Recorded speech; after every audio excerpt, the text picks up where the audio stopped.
changing the subject. Listen, I haven't got much time, and we've really got to talk. I mean, I am your mother after all. Hang on. I haven't even got my face on yet.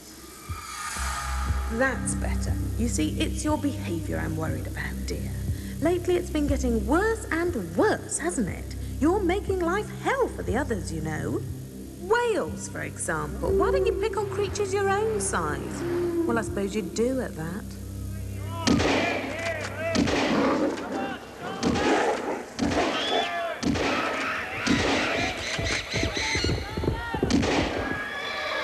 Seals, tigers, leopards, minks, birds, zebras. They've all had it in the neck from you. I can see it made sense to begin with, but you're grown up now. There's lots of other things to make your clothes from. Use your imagination. Honestly, I'm telling you, sweetie, if you carry on like this, you won't have any friends left. Don't forget, I know you. I knew you before you could even walk.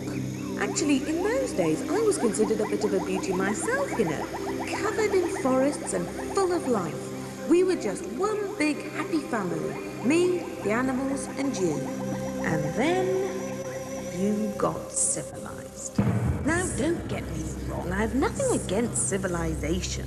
In fact, I was rather proud of you at first. You were full of great ideas, and you were always my cleverest. Trouble is, the more you began to think for yourself, the less you thought about me. And gradually, somehow, we drifted apart until one millennium. You decided to move out and up and across and round, and eventually you'd completely redecorated.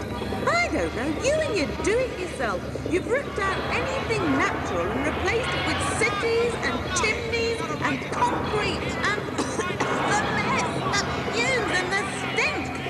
You make me sick. What?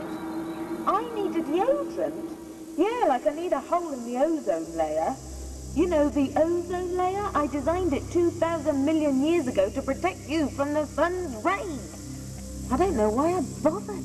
While we're on personal hygiene, love, you know, you have grown recently, up to 5,000 million at the last count. So where are you going to put all that, well, you know, the extra sewage and waste? Ah, yes, I should have guessed. Oh, very civilized. Don't you think you're just a bit too big to be plopping into the oceans? Oh, well, so much for life in the sea. You've even messed in my underground springs, which was a horrible shock. Pesticides and nitrates and solvents, thank you very much. Do you know how long it takes your mother to get that water clean? Ages. Literally. You still drink it though, don't you? Idiot. Forget about potty training, sweetheart. You need planet training. And as for the topsoil, yes, topsoil, don't tut. Topsoil is very important. You know those forests I was talking about? Well, half of them have gone. Perhaps forever. Forever. Forever. Forever. Every year, without fail, you turn an area the size of Ireland into desert because you cut down the trees that protect the topsoil from the weather. Look, the forests make the rains fall, the rivers flow, and they make your oxygen. Half of the animals live there. The other half are dead. Remember the animals? They were big in the Jurassic Age. Well, as fast as I can grow these forests, you're chopping them down for paper and wood. You'll be the death of me, you lot. You really will.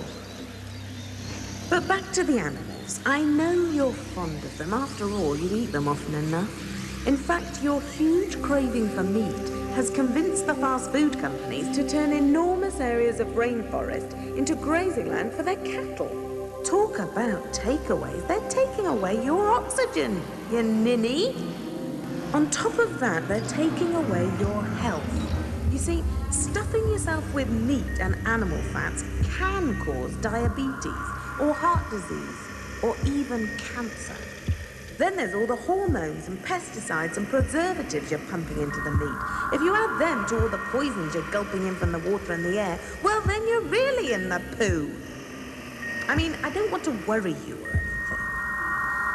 One last thing, Poppet. Nuclear energy. I know it's very clever, but is it really very sensible?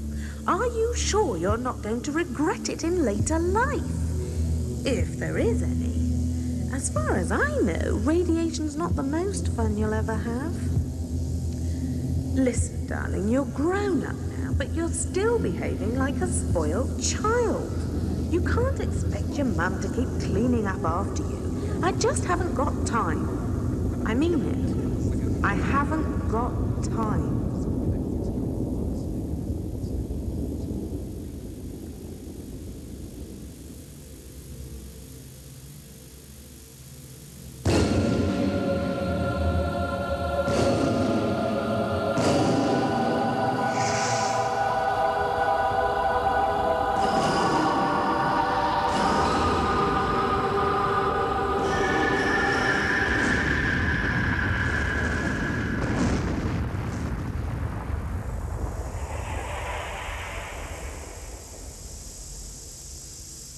Hello, yes, I'm back. Let's face it, you've been dumping in your own pants on a global scale, really, haven't you? But it doesn't have to happen this way, you know. All of this can be put right if you and I work together responsibly. And I do mean you, because this time that's where the answer lies. Not just with the scientists, not just with the politicians, but with you. You have the power, and you have the right. And now you have ARK. ARK is for people who want to do something, so sort it out. It'd be nice to go down the other way, you know, just once in 5,000 million years.